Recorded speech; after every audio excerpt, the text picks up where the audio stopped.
was found over in France, which gave it back to us. And it was very back here, disassembled in a C-5.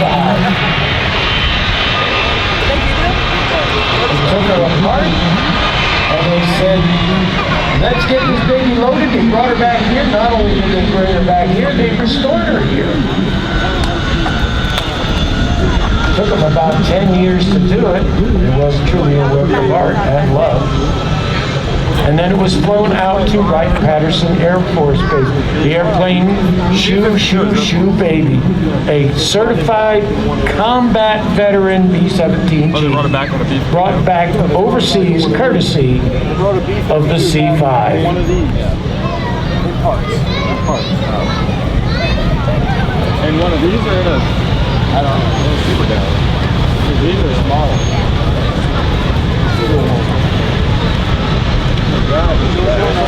Notice the short turning radius here on the C-17. We're going to line her up and we're going to cut her loose. It's my pleasure this afternoon to describe to you today's flight demonstration by America's premier airlifter, the Boeing C-17 Globemaster III, the aircraft that ensures rapid global mobility for America.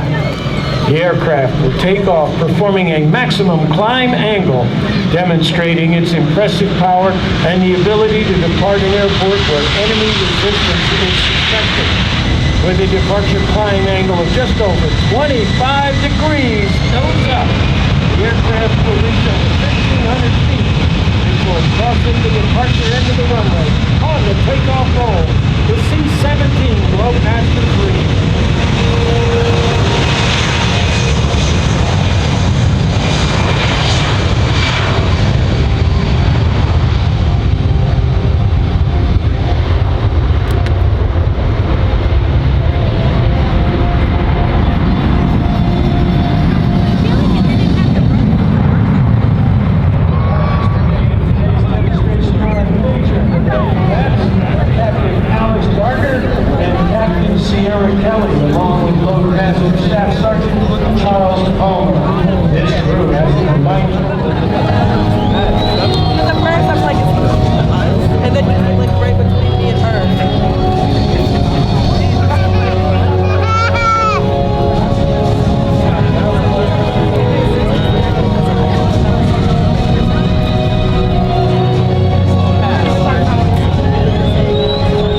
Airplane around and bringing it back in.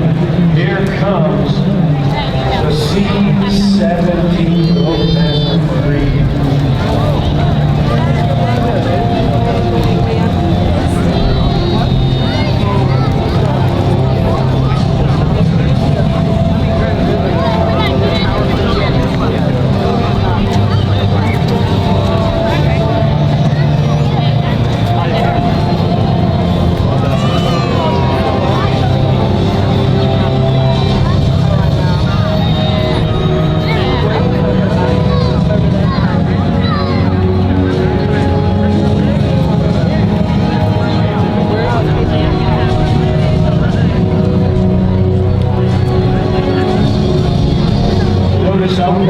C-17 is while passing show center. This gives the glow passer a tactical advantage while flying low over hostile territory.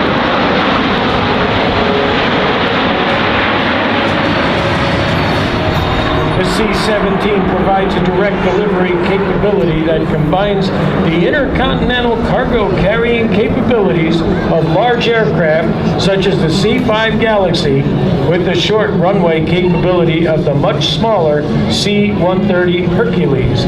It can routinely land on runways only 3,500 feet long. The C-17 is powered by 4 Pratt & Whitney F-117 engines. These are the same engines used on the Boeing 757. Each engine delivers over 40,000 pounds of thrust. This amount of thrust allows the Globemaster III to carry over 170,000 pounds of cargo. The range of the C-17 with this amount of cargo is 2,400 nautical miles. However, the C-17 can reach anywhere in the world non-stop using its air refueling capability. As the aircraft passes, please notice the wing leading edge slats and large powered lift wing flaps. These devices literally change the shape of the C-17 wing, and they are the key to its low final approach speed, enabling the aircraft to land and stop in short distances.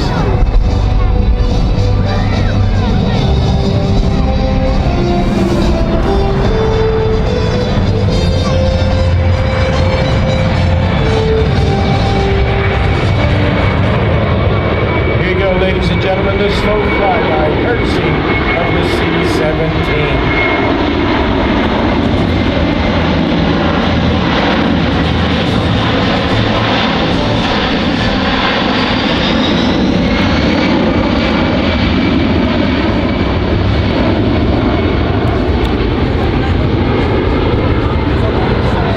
Tell you what, the acceleration on this aircraft is impressive. The C-17 will now maneuver to show its ability to fly at slow speed and demonstrate its advanced aerodynamics in action.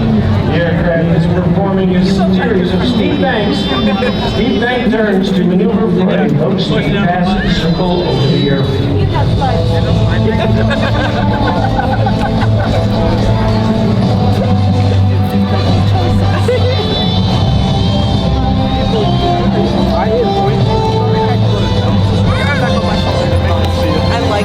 And in case you're wondering how big it is, the wingspan tip to tip is about half the length of a football field. The tail is over 5 stories tall. Empty, the C-17 weighs almost 280,000 pounds. Maximum cargo loading, that gross weight rises to over half. I want to do the math. Notice the military wings sport winglets. These decrease aerodynamic drag and increase fuel economy. To give a better idea of the aircraft's overall size, those winglets are over 9 feet tall.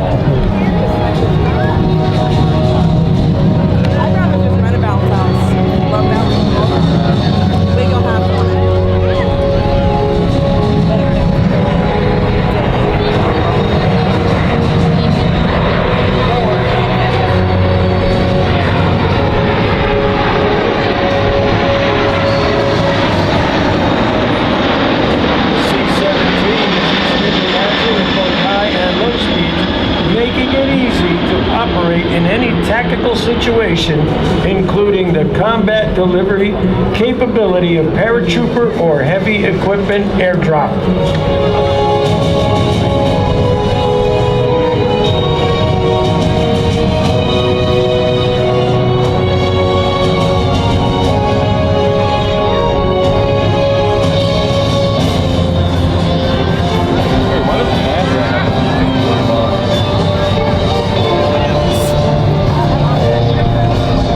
C-17 uses a quadruple redundant fly-by-wire system to run its flight controls.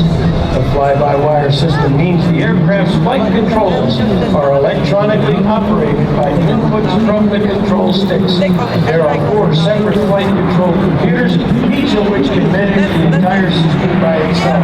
The computers continuously monitor the flight controls and each other. If there are any problems, they automatically work around the disabled system.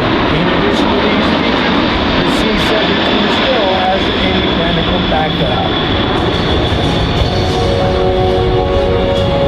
The aircraft is now maneuvering to demonstrate a full flap approach to a simulated short field runway. This short field capability allows the C-17 Globemaster III to land at over 6,000 airfields worldwide. On final approach, its speed is approximately 120 miles per hour.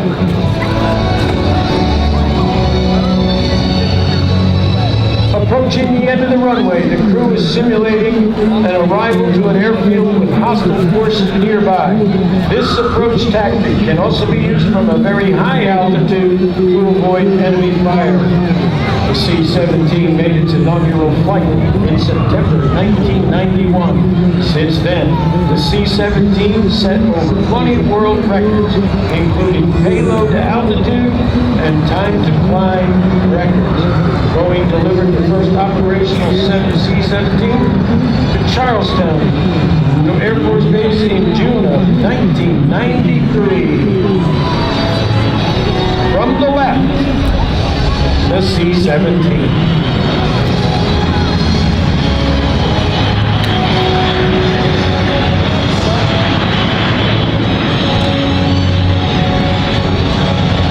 Now the crew will demonstrate the very short landing distance of the C-17 using only 1,500 feet.